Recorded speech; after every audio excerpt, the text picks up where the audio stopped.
Welcome to Work It, Live It, Own It, a show that explores how to upgrade your lifestyle through life lessons, real estate, and entrepreneurship. Here's your hostess, SaCola Lehr.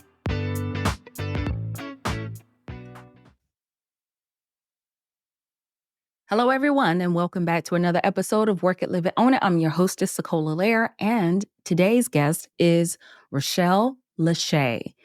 Now, she is the dynamic force behind A Girl Dropping Knowledge, also known as AGDK. So you're going to hear that acronym throughout our conversation today. And what does AGDK mean, A Girl Dropping Knowledge? Well, the girl behind this business grew up in the rural parts of South Carolina, and she went from being a scholarship winner to a successful entrepreneur. Her story is nothing short of inspiring. So we're going to tune in. If you are an entrepreneur who's looking to go back to school, or you may have kids who are looking to go to school and you're planning for their education, Rochelle is going to talk about what she envisions for her business, why she's so passionate about it, and she's going to talk about her journey and even some of the challenges that she's faced along the way from establishing AGDK. Welcome, Rochelle. How are you doing? I am good. How are you doing? Doing well. Thank you for asking. So let's jump right into it because I have busy entrepreneurs and they want to get to the nitty gritty. So can you share with us a little bit more about the evolution of A Girl Dropping Knowledge, also known as AGDK, how it started from a blog? It started from a blog, then it evolved to a podcast, and then you made a decision to integrate flashcards and interactive guided workbooks. First of all, tell us what AGDK is all about. Yeah, so AGDK, also known as A Girl Dropping Knowledge, it started as a blog. It was a school assignment. One of my professors wanted us to do monthly or weekly postings, articles on whatever it is that we wanted to talk about. And I thought, well, let me do something that I am passionate about, that's something that I can actually be dedicated and dedicate time to write about. And that's how it started. I started putting out articles weekly on the scholarship process, about resume writing, about using your scholarships for professional branding. But then it got to a point where it just became overwhelming. That's when it transitioned to a podcast. I honestly did one recording. It was the intro, and that was it, because the time I had to set aside to do that one 30-second recording, I just was not willing to set that time aside to do. So then I had to make an executive decision because I knew there was a problem, and I knew that I had the solution just by my experiences with getting scholarships. I grew up in a very small community where I had to go outside of my community to learn about scholarships, about professional branding. And it's because of that, I was able to go from zero to almost $250,000 in scholarships. And then as I was doing my internships in college, I was speaking to a lot of business professionals and their parents. And the main concern was, how do I get my child in college and how do I help them get scholarships? So I kept seeing that problem come about, and I knew I had the knowledge, which is why I decided to start a business. I knew I always wanted to be an entrepreneur. I just didn't know what I wanted to do. And then finding out this is a problem, I just kind of put two and two together. How can I make an impact in a way that has never been done before? What can I do to make my business different? And what can I do to make my business stand out? So that's how I came up with the idea of doing the flashcards. And the flashcards initially started was just going to be the box of flashcards with a framework on getting scholarships. But then I kind of took it a step further and decided to compare or pair them together with a workbook. So that way you read, you learn from the flashcards, and then you do the interaction and you retain more knowledge by writing it down in your workbook or journal. It goes from a 7-step flow chart to a scholarship organizer to a checklist. So it's a lot of information together. And that was kind of like the early journey from where I started from class to where I am now, owning that educational company, trying to make a difference on students' education. Okay, that was a lot. That was a big journey. Yeah. So let's recap. This all started as a school assignment Mhm. in college, or is this high Yeah. school? In college. In college. What was your major? I just have to ask. What was your major? I did majoring in marketing, minor in mass communications. Okay. All right. Because the way you set everything up, it sounds like an educator. It sounds like the way educators think.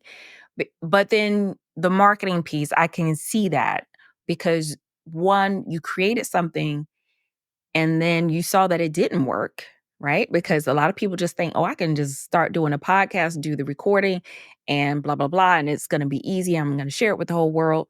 Bit, bam, boom, and we're done. But then you realize that wasn't a good fit for you. So you Right, shifted gears, but then you actually went out to the communities, you met people, you found a need. You knew that there was a need and you knew you had a solution. That's what right, businesses are all about. It's not about creating something brand new out the gate, right. but you actually seeing that need and knowing how to fulfill that need and you found your target audience. And then it went to flashcards Yeah. and that now it's an interactive workbook. So you take the flashcards, right? Mhm. And then you put it into a workbook to make it make sense. So they're actually documenting their journey. Right. Wow, Yeah. phenomenal. Okay, Yeah. so I do have to ask you this. What inspired you to focus on providing this practical information? You already said that there was a need, but you said you had this background in of a quarter million. Let's back up on that one. A quarter million dollars in scholarships. What was the need and the desire to Mhm. do that for yourself first and foremost? Yeah, well, honestly, when I was in high school, I lost my father in a car accident, and that kinda, like, changed my life in a way, whereas I knew I wanted to go to college, and I have 2 younger siblings. I'm the oldest, and my mom, she became a single mother instantly, and I was thinking, "Well, why would I have her pay for college or have her try to take out loans, or why would I put myself in debt when there are people willing to pay for my education?" That was Mhm. my simple thought. Why would I pay for my education when someone says they'll pay for me? I just have to find who that someone is in that different organizations. So that was the starting field. I knew it was scholarships out there. At the time, I've heard about people getting scholarships. It was kind of becoming more of like a popular thing on social media where on my algorithm on YouTube, there'll be students saying, I got $1 million in scholarships or I got a full ride. So I knew it was possible. And I just wanted to educate myself on what if they can do it, what's so different from me. And that was the starting force. I did not want to owe anybody money. And if I did, it was going to be money that I could pay off instantly, not having to be in debt. Because my ultimate goal is financial freedom.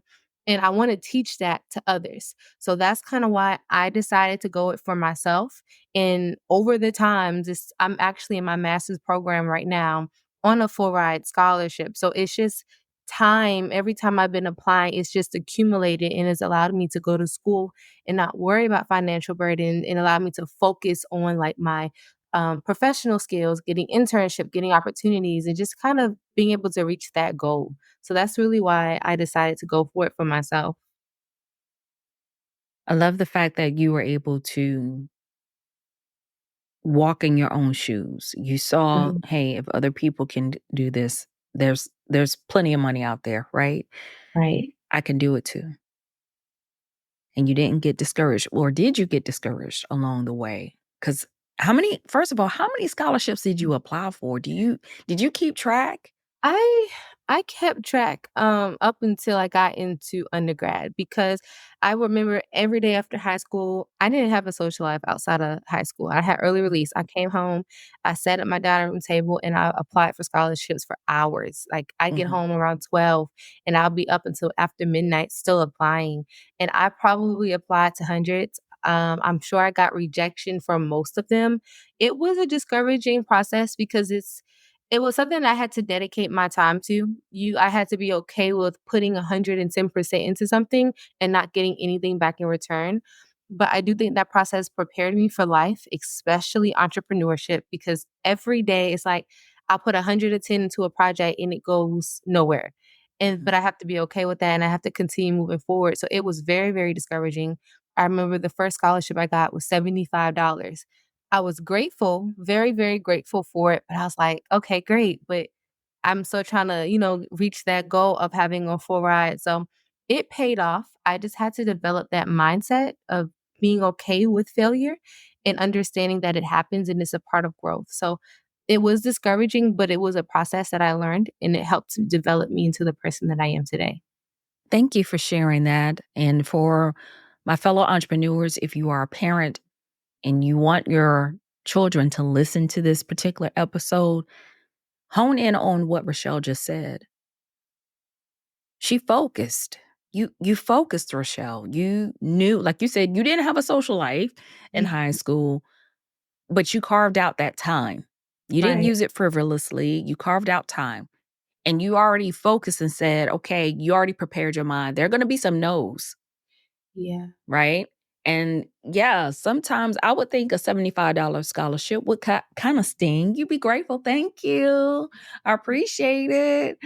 But, I need a little bit more. But you know what they say, every little bit helps. But you got a lot of no's, but you also Mhm. got some yeses. So that's real life. And like you said, it prepared you for the real world. And that is what life is about. That's what business is about. You're gonna get a lot of no's Yeah, but those yeses are so sweet they when they are. come. They are, and I can say it was so powerful because I was able to get a scholarship from Thurgood Marshall. So Mhm. that just goes to show, I mean, when it's for you, it's going to be for you. And those scholarships were just, they came at the right time. I can say, because going into college, I was able to accumulate enough. I went semester by semester or year by year. That's kind of how I tackled it. I didn't think about the big picture because it was overwhelming. So that's one thing I can say is start small, understand, okay, you may get federal or institutional funding. That was one thing, or funding from the state that are scholarships or grants, and then take what's the remainder and then tackle it piece by piece. And that kinda is what kept me sane through the entire process. I like how you said that. I mean, we could have this ultimate goal, right? An ultimate goal for you was to finish scholarship with as little as of debt as possible, but you took Mhm, it semester by semester. mhm, Phenomenal, because sometimes we can get lost. We can, like you said, feel overwhelmed, burdened mhm. by the big picture. But you enjoy the journey along the way. And that's what I talk about all the time. Enjoy that journey and those Yeah. wins along the way. So while you were envisioning AGDK, because you saw a need into Mhm, this, how do you envision your business fulfilling its calling to educate aspiring leaders across mhm. diverse educational fields? And what innovative technologies or approaches are you utilizing now to achieve this goal? You talked about workbooks, you talked about flashcards. Is there anything else that is helping you to envision how your business is going to help solve the needs for those who are pursuing education? Yeah, honestly, my business is growing. It's always one minute I'm trying to be open to different avenues. I'm not trying to stick in one place. Like I just updated the vision. Our vision is every student debt free, every dream within reach. And what that means is we want students to graduate debt free. That's the goal. It's a big goal that is going to take years to accomplish, having a large team that is dedicated to that goal. But that is something that we want to do. And we feel that that is extremely important because if students do not accumulate student loans, then that allows them to be able to follow their dreams more. It allows, like, for example, I give the first gen college student. If you don't have the education or knowledge on how to get scholarships, then you might not be able to go after that dream. So I envision my business accomplishing that goal specifically through the products that we do offer. We also have like online courses and also like some consulting. So I do have power chats where I'm able to sit down or book a call with me, and then I'm able to talk to the students and the parent. And then in that session is where we kind of get deep into okay, what is that you're trying to achieve? What action steps are you taking? And then I'll put my input in and then I'll follow up with some strategic plans on how we can reach that goal. So of course doing like our services and products, that's one way we see ourselves reaching students and reaching that goal. Ultimately, we also are trying to get in schools, high schools, colleges, higher institutions of learning, because that's really where majority of the students are. So trying to get that flashcard or workbook set into the high schools, into the colleges where the students can benefit from that. the districts or schools, they can purchase the bulk order and then give it to the students.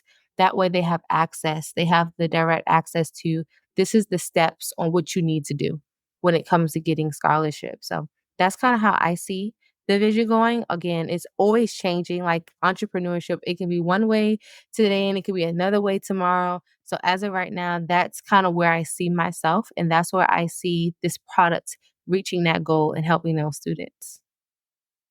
Excellent. You got a roadmap, but you also realize that running a business is like life. It can have its twists and turns, and it can Mhm. take you in a totally different direction that you don't expect it to. But it's good that you do have that vision. And I will tell you, as a veteran educator, it is direly needed. The school district I've been in, they send out a list of scholarships. And I Mhm. can't tell you, students don't even see it. They don't Yeah. see it. They don't read it. And growing up the way I grew up, low income, I didn't get to hear about all the scholarship programs out there. It was someone who knew someone when I decided I'm going to go to school Mhm. Mhm. because I had no plans of going to school. I was first generation graduate. I graduated college before my parents did. And my way of looking up scholarships was through Ebony or Jet. I'm dating myself, but back in the day, those magazines, there was a certain time where of the year where scholarships would come out, like the Thurgood Marshall Scholarship, the Coca-Cola Scholarship, things like that you would apply for, those really big scholarships. So tell me this, what would you say would be the ideal time period or age period to actually start looking at scholarships, knowing what you want to apply for? Mhm. I say it depends. I say the earlier the better, mainly like high school. Sophomore, junior year is when I would really start. Well, junior year, I would really have momentum. But you can really start your freshman or your sophomore year, depending on what scholarship organizations they might have eligibility for students who are freshmen, or they may have, opportunities for students who are younger. So it really just depends on what opportunities students are applying for. But definitely for start freshman year, start getting to know, familiarize yourself with what scholarships are, what loans are. Just kind of like start the process. Your sophomore year, I'd say take it seriously. Start deciding, well, okay, do I want to go to college? If so, what do I need to do? And then start putting that together, start putting a roadmap, start applying. And then by the time your junior year comes around, you should already have a couple of scholarships, or you should be at a place where you're good, where you're able to start applying to more scholarships and to kind of pick up momentum. Because honestly, once it hits that senior year of high school, you're about to go off to college. And I wouldn't say it's too late because I started my senior year of high school, but then I had to sacrifice my time. And I tell people all the time, it was 4.5 years of failure and rejection. And just dedicating my time to it. So it was a sacrifice that allowed me to get to where I am. But if I know what I know now, I would have started sooner. That way, as soon as you're graduating college or you're graduating high school, going into college, you have money that you can put up for your first semester or your first year. And then that's a worry that's off of your mind. And then you can continue to do that every year. So I would say start kind of getting to know the process your freshman year of high school is my best advice. Okay, great. Because you meant as a freshman, students don't know what they want to major in, or they're not quite sure. I didn't even decide that I was going to go to college until my junior year. So it was like really scramble session. And then it was like, okay, how am I going to pay for this? Because college, it wasn't the cost of what it is now, but it was still pricey even then. So freshman year will be ideal for them to start looking and Mhm. start researching the schools that they want to go to. Okay. Yeah. Now, let's talk about and highlight some of the key challenges you faced because on the Work It, Live It, Own It podcast, we can talk about entrepreneurship, but let's go in a little bit more behind the scenes of Mhm. AGDK. What has been some of the key challenges you faced in growing your business, and how have you overcome them and continue to make a positive impact? Yeah, I would say one of the biggest problems is getting the word out. Marketing, even though I majored in marketing, it's a very tricky thing.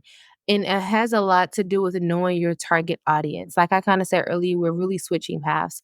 Initially, my target audience, of course, is still students, but having to figure out, okay, if I'm targeting students, I have this product that is worth a certain value, but my audience, they possibly can't afford it, but it's made for them. So then I had to think, okay, well, how am I going to get it in their hands? So then I was thinking, okay, well, parents, and then how am I going to get it in front of the parents? And then I had to redirect my entire marketing strategy to say, well, are parents more on Instagram, TikTok, or Facebook?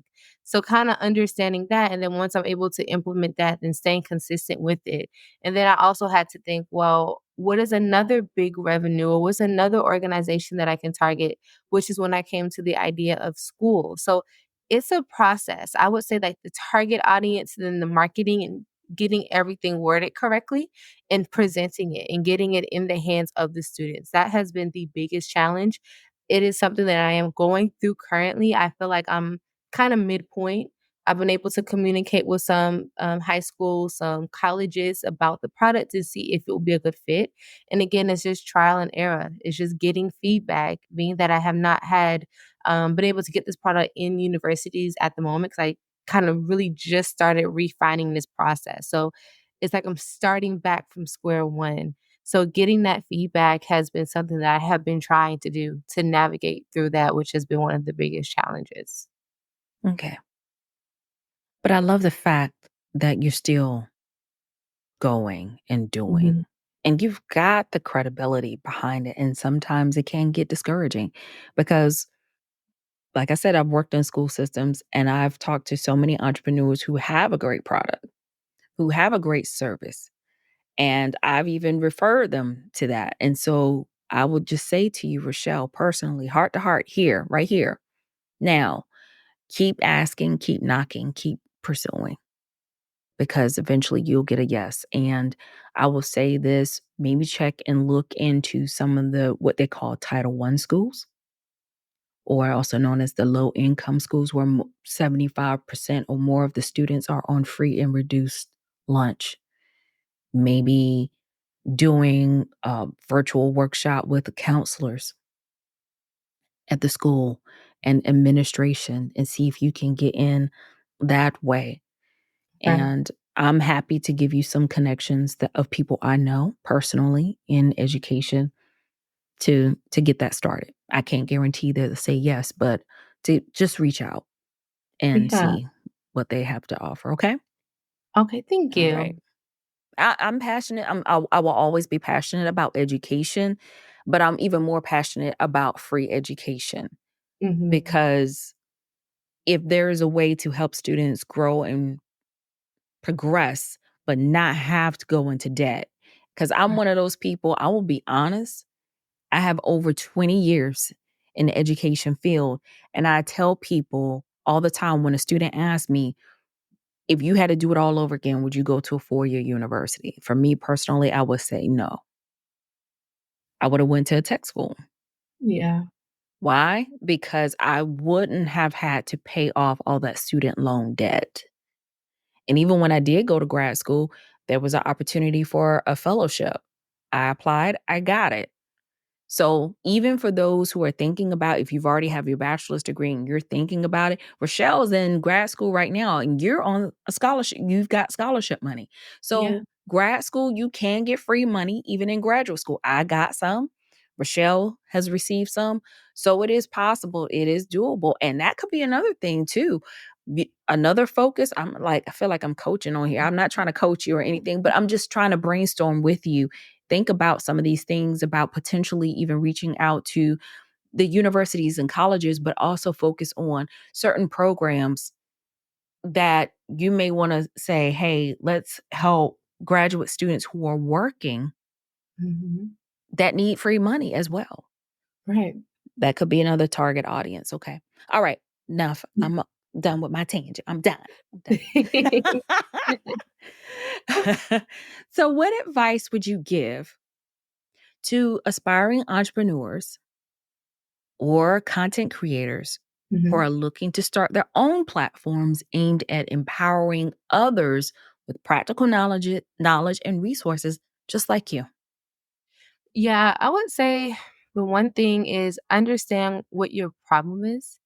And at times, for me, my problem has always been a reassurance for me to keep going. Because if you know exactly what the problem is, if you know the market that you're getting into, and if you know how much that industry is worth, that is something that it will always be reassuring when you're going through your process of entrepreneurship or content creating. You'll know that when it's times get kind of rocky and where you feel like this is not it, maybe I should have chose something different or I won't be successful in this. If you go back to the start, which is that problem, or which is how big is this market? Is there a market for it? That will kind of reassure you and keep pushing. So make sure you understand that. Um, I say the need, the problem before the product.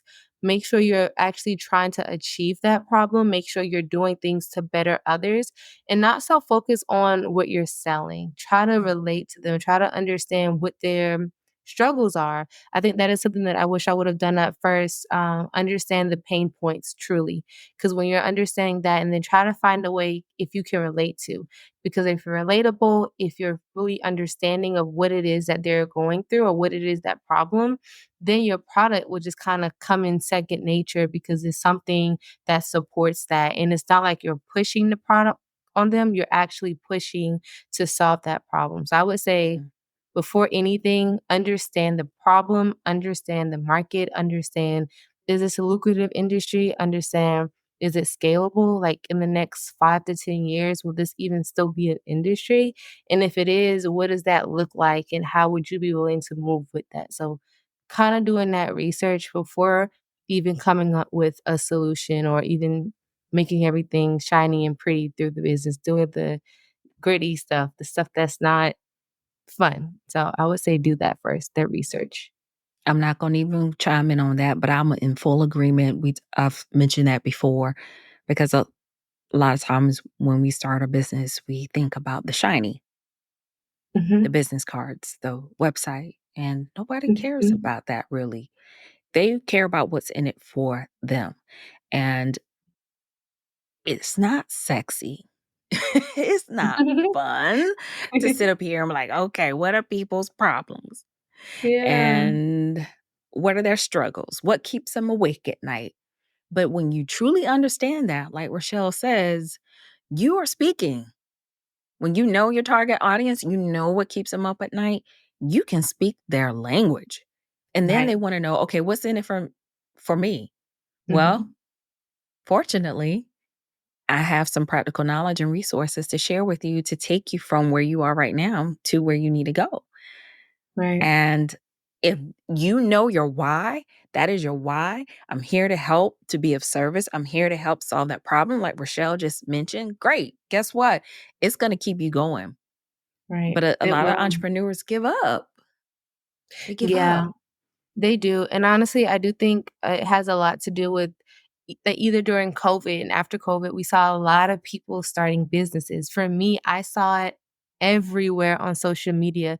It was It was made to make it seem like it was so, so, so simple. All you have to do is get a logo, get a business name, get an LLC, go to whatever.com and get everything, and then boom, you're making $10,000 a month. And I was like, okay, even though I knew I wanted to be an entrepreneur from the beginning and I was going to do it regardless, but I think it was very misleading. It was very easy to do. And then I think a lot of people started to realize that this is not as easy as it seems. It's like 1 minute you're up, then the next minute you can be like starting from the bottom. And that's the process that I'm going in right now, just like doing minor rebranding, refining what I'm trying to do, refining everything, and then being open to changing things. It's really a journey. I It's feel what I you. I can feel you. We could talk say. about this all day long because there are ups and downs. But you know what? I remind myself at the end of every race, there's a beginning of a new one. When you Mhm. get to the bottom of a mountain or you're at the top of the mountain, guess what? There's going to be another mountain to climb. And there's going to be those peaks, there's going to be those valleys. And guess what? When you're riding high, it's one of my mentors. I've never met him yet. I haven't met him yet. I'm looking forward to meeting him one day. Brian Buffini says that when you're at the top of the mountain, you throw a little dirt down into the valley because then your fall won't be as far and Mhm. deep because you're already preparing because you're going to have those ebbs and flows. Yeah. So, Rochelle, I want to thank you. Thank you so much for being so transparent with your journey, with your story. And my heart really goes out to what you're doing because here's a person again who secured almost $250,000 in scholarship money. So when you finished your 4-year degree, though, I'm curious, did you walk away debt free or did you have to pay like just a little bit? Yeah, so I have to pay back a little bit only because my this was around COVID and I decided to take like extra classes and I just got I got in a point where I just got tired of applying. So like I said, I took everything kind of step by step. So I was like, well, I'm just gonna go through it and I'm not gonna worry about it. So that Mm-hmm. was kind of on my own fault because I lost motivation. I lost the reason that I was doing it, but it's not something that would keep me back.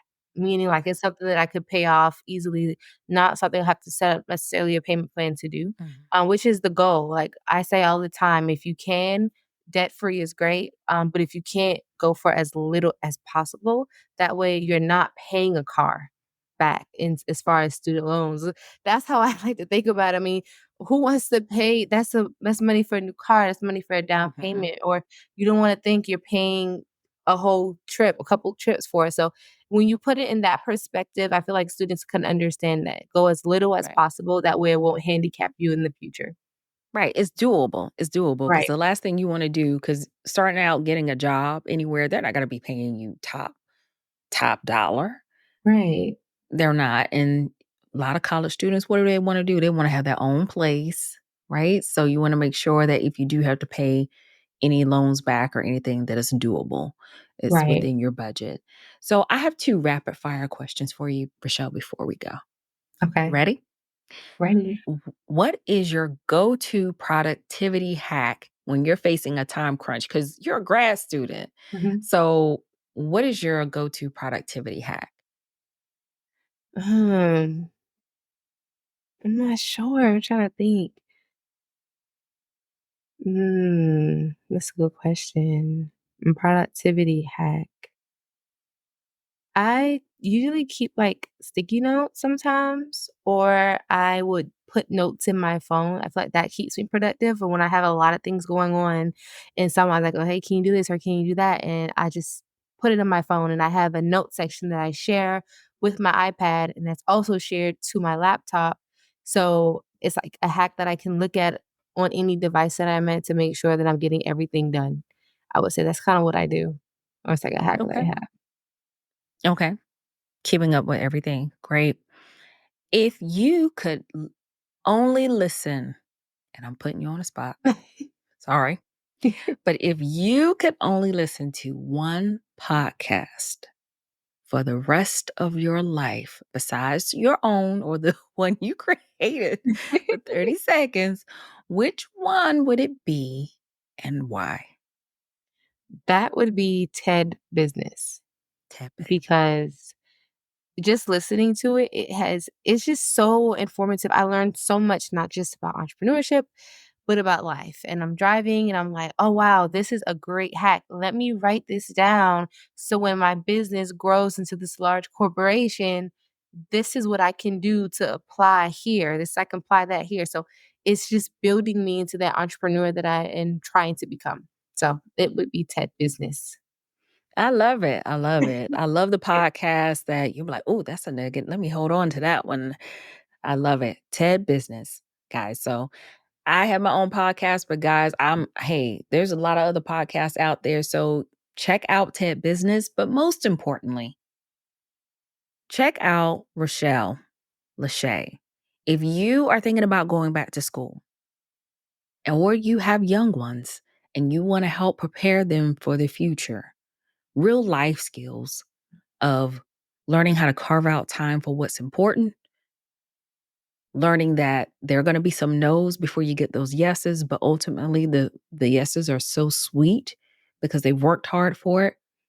Rochelle, tell us how we can stay in contact with you so that way you can help other families, other single parents or children to, if they decide to pursue education, Mhm. do it for free or with little cost. Yeah. The best two ways to contact me is on social media. I am on Facebook, Instagram, Twitter, TikTok, everything. My handle is the same. It's a girl, D knowledge. You can find me on there. Also, I'm always on my email. I have my email on all of my social medias, which is info@RochelleLashay.co. If anyone sends me an email, I'm very responsive. I check that more than I honestly check my social media. So those are the two best ways to get in contact with me. Okay, and that's Rochelle, RushellLashay.co, info@RochelleLashay.co. That's where you can catch her and ask her questions.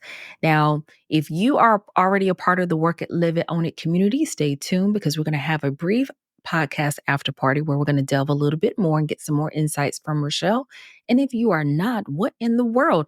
I need you to go ahead and head on over to workitliveitownit.com and click on subscribe so you can stay in the know when I upload a new episode, but also get some of the bonus exclusive features that are only available to the Work It, Live It, Own It community. So, Rochelle, I want to thank you again for coming on, taking some of your valuable time to drop some knowledge on us, give us some insights on how to prepare our future generations for college if they decide to pursue that, but without going into so much debt. Thank you, everyone. And don't forget to continue to work it, live it, own it in your everyday lives. Take care.